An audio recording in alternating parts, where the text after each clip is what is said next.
성과를 내기 위해 노력하라. 우리가 직장에서 받는 훈련은 대개 업무에 관한 정보와 경험으로 이루어진다. 의사는 질병의 종류와 치료법에 대해 전문적인 지식을 습득하고 병을 진단하고 치료하는 과정을 자세히 배운다. 영업사원은 고객 확보, 생산 라인, 계약 체결 등에 대해, 기술직 사원은 설계와 업데이트, 수리, 개조 등에 대해, 경영자는 사업 운영에 관한 원칙 등에 대해 배운다. 이처럼 배우는 내용은 다르지만 훈련의 대부분은 업무에 초점이 맞춰져 있다. 한 분야에서 오랫동안 일하다 보면 한 가지 사실을 깨닫게 된다. 일의 내용을 아는 사람은 많다는 것이다.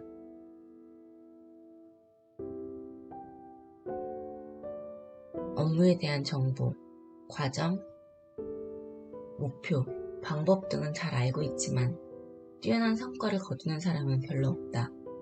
우리는 어떤가? 무엇을 해야 할지 잘 알고 있는데도 어떤 이유에서인지 남들이 더 뛰어난 성과를 내는가? 열심히 했는데도 왜 뒤처지는지 이해할 수가 없는가? 어떤 요소가 빠진 것일까? 어떤 부분을 바꾸면 좋은 성과를 거둘 수 있을까? 잘 나가는 사람에게는 뭔가 있다. 성과를 만들어내는 데는 많은 요인이 작용한다. 시장 변화나 경기 변동과 같은 요인은 우리의 힘으로는 어쩔 수 없다. 때로는 설명이 불가능한 이유로 인해 개인, 프로젝트, 상품, 사업이 성공하는 경우도 있다. 운이 좋은 경우를 제외하면 성공에는 그만한 이유가 있다. 높은 성과를 거두는 사람들에게는 특별한 비법이 있다.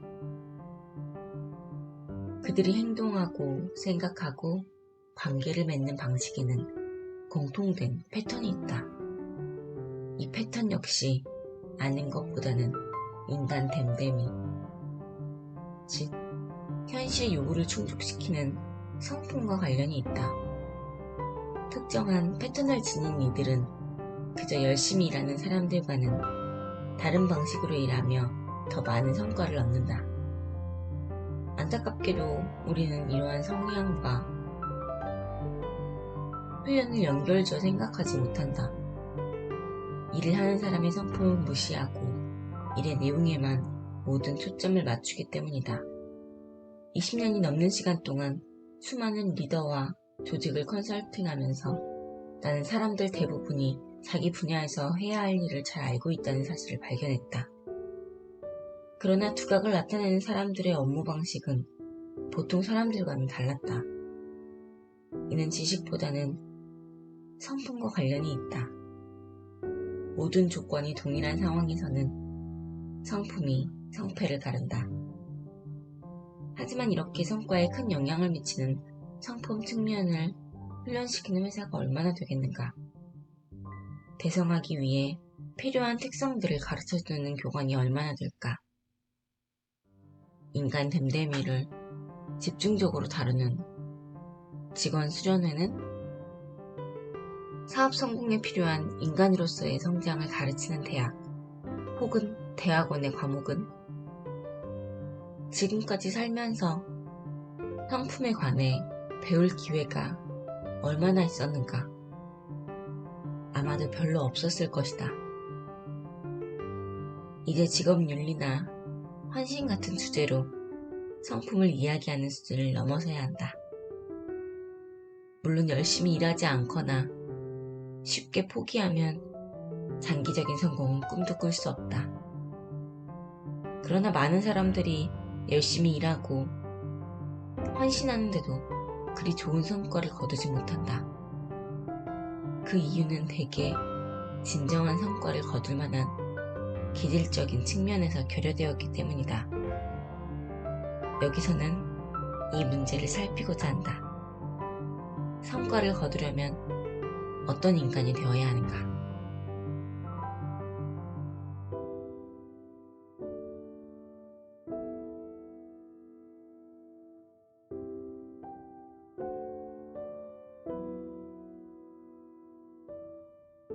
힘든 결단을 내리는 용기.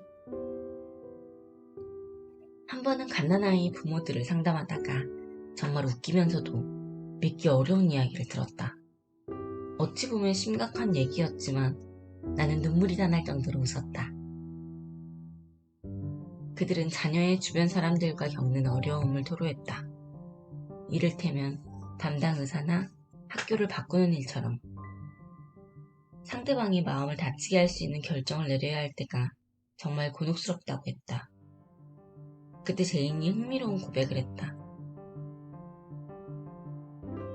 꽤 쑥스러운 얘기인데 그만둘래요. 어서 해봐요. 한번 말을 꺼낸 이상 끝까지 해야죠. 안 그래요? 주위 사람들이 그녀를 부추겼다. 좋아요. 하지만 제가 어리석다고 생각할 거예요. 그래도 얘기를 해볼게요. 저희 부모가 워낙 일을 못했어요. 마음에 안 드는 게 한두 가지가 아니었지만 무엇보다도 아이를 너무 꾸짖는 게 싫었어요. 물론 좋은 사람이라 해고하기가 참 미안하더라고요. 하지만 제 딸을 위해서 어쩔 수 없었어요. 딸의 걱정을 하다 보니 저도 일을 못하겠더군요. 일을 채 마치기도 전에 부랴부랴 집으로 향한 적이 한두 번이 아니었어요.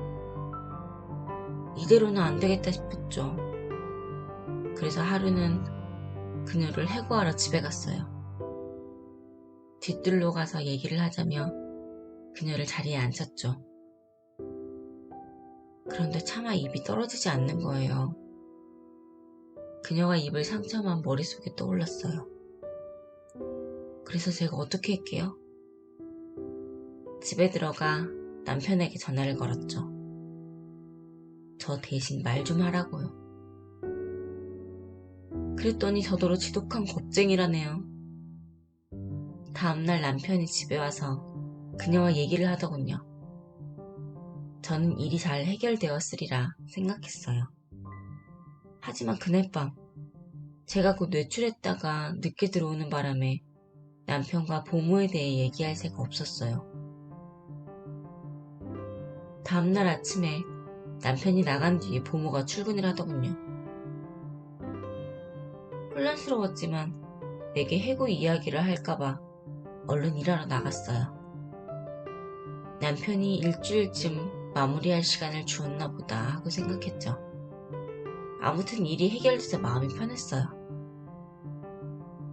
그날 늦게 남편이 어떤 여자와 함께 집으로 들어오더군요. 남편은 집에 들어서자마자 그녀에게 보모가 있는 뒷뜰을 가리켰어요.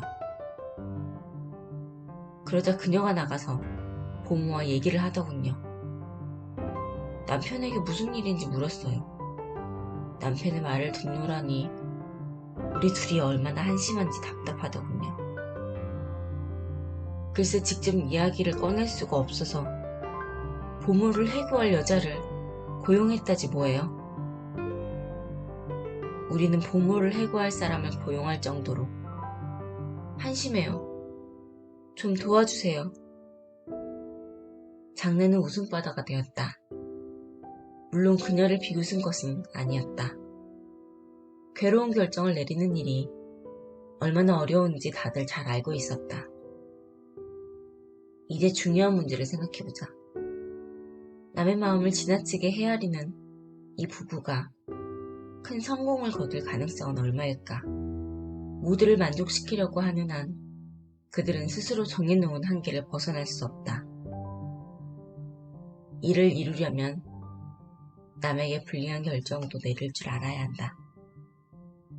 복권 당첨금을 전해주는 일을 하지 않는 이상 때로 사람들에게 불쾌한 통보를 해야 할 때가 있는 법이다. 큰 성과를 추구할수록 높은 자리에 있을수록 더 괴로운 결단을 내릴 줄 알아야 한다. 때로 어머니는 아이를 보호하기 위해 누군가의 마음에 상처를 주어야 한다. 경영자는 부서나 브랜드의 책임자로서 곤란한 통보를 해야 한다. CEO는 회사의 존속과 성과뿐 아니라 고객과 주주들을 책임져야 하기 때문에 때로 어려운 결정을 밀고 나가야 한다. 대통령은 국가를 수호하기 위해 전쟁에 참여하고 수많은 사람들을 위험한 전장으로 보내야 한다. 괴로운 결단을 내리지 못하는 우유부단함은 비열하고 무자비한 태도만큼이나 사람의 평판을 갉아먹는다. 반면 곤란한 통보를 할 줄 아는 사람은 아랫사람들의 존경을 받는다. 제 웰치가 오늘날 가장 위대한 경영자로 추앙받는 데는 단호한 태도가 큰 역할을 했다.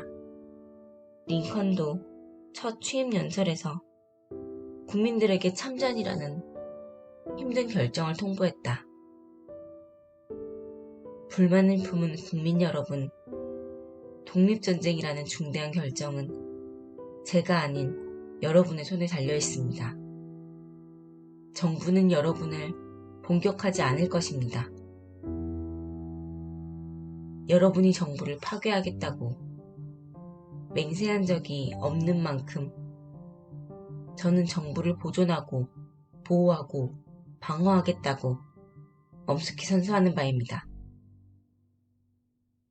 어떤 면에서는 까다로운 결정을 내릴 수 있는 능력과 용기의 크기에 따라 그 사람의 지위와 성공의 크기가 결정되기도 한다. 이는 두뇌가 아닌 성품의 문제이다. 압력을 받고 비판이 쏟아지고 사람들이 등을 돌리고 앙심을 품을지도 모르는 상황에서도 꼭 해야 할 일을 하는 용기가 필요하다. 팔을 자르기로 결정하는 의사, 부서를 없애거나 생산 라인을 폐쇄하거나 구조조정을 단행하기로 결정하는 CEO, 가족을 위해 이사를 결심하는 부모, 이들이 내리는 모든 결정에는 희생이 따른다. 하지만 이런 현실의 요구를 다룰 줄 아는 능력이 있어야 결과적으로 환자나 회사, 가족에게 유익을 가져올 수 있다.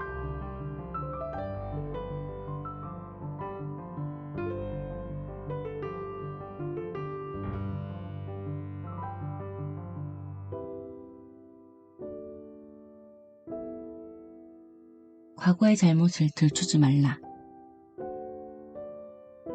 앞서 실패와 손실을 소화하는 능력에 관해 이야기했다. 이 능력은 회복할 수 없는 손실뿐 아니라 고칠 수 있는 문제를 다룰 때도 반드시 필요하다. 어떤 이들은 있는 법을 모른다. 앙금이 남아있다면 문제가 완전히 해결되었다고 말할 수 없다. 어떤 인간관계든 문제에서 생겨난 앙금을 씻어버리지 않으면 흔적에 나쁜 영향을 끼친다. 인간관계나 사업의 문제를 해결하려면 잊어버릴 줄 알아야 한다. 남아있는 문제를 끝까지 처리하지 않은 채 잊어버리라는 말이 아니다. 문제를 다루고 해결한 후에는 나쁜 감정을 털어버리라는 말이다. 슬퍼한 후에는 용서하라. 문제에 직면해 그것을 바로잡고 난 후에는 용서해야 앞으로 나아갈 힘이 생긴다. 용서란 빚을 탕감하다 라는 의미이다. 즉 용서받은 사람은 더 이상 빚을 갚을 의무가 없고 두 사람 사이를 방해하는 앙금이나 죄책감, 수치심, 과거의 망상 등은 더 이상 남아있지 않다. 문제를 해결하거나 신뢰를 회복하는 일도 중요하지만 과거를 기억에서 지우는 일 역시 중요하다. 부모가 문제를 해결하고 나서 아이를 용서할 줄 알면 아이도 같은 능력을 배운다. 문제를 다루고 나서 부모를 용서할 줄 아는 아이는 정신적으로 건강하다. 사장이 실수를 바로잡은 후에 실수한 사람을 용서하면 직원들도 그러한 성품을 배우고 과거보다는 미래를 지향하게 된다. 하지만 빚을 탕감하지 않고 계속해서 과거의 실수를 들추어낸다면 문제는 진정으로 해결된 게 아니다. 앙금이 남아있기 때문에 계속해서 상대를 괴롭히게 된다. 우리가 과감히 문제에 맞서는 동시에 상대를 용서할 수 있을 때 주위 사람들은 성장한다. 직면과 용서의 통합이 이루어져야 문제가 해결되며 미래도 밝아진다. 용서는 문제를 모른 채 한다는 뜻이 아니다. 문제를 직접적으로 다룬 후에 기억에서 지운다는 뜻이다. 한 출판업자와 저녁 식사를 하는 자리에서 그가 가족 모임에서 있었던 일을 이야기해 주었다. 큰형이 자꾸 동생의 지난 잘못을 들춰내는 바람에 분위기가 삭막해졌다는 것이다. 그냥 잊으면 좋을 텐데 훌훌 털어버리면 간단할 것을. 앙금을 털어버리기 전에는 다음번 모임의 분위기도 뻔하다. 과거의 잘잘못을 따지는 악순환이 되풀이될 것이다. 완전하고 통합된 성품을 소유한 사람은 과거를 과거에 묻어두지만 자기 잘못을 고치지도 않고 용서를 받지도 못한 사람은 남을 용서할 줄 모른다. 제대로 문제에 맞서라.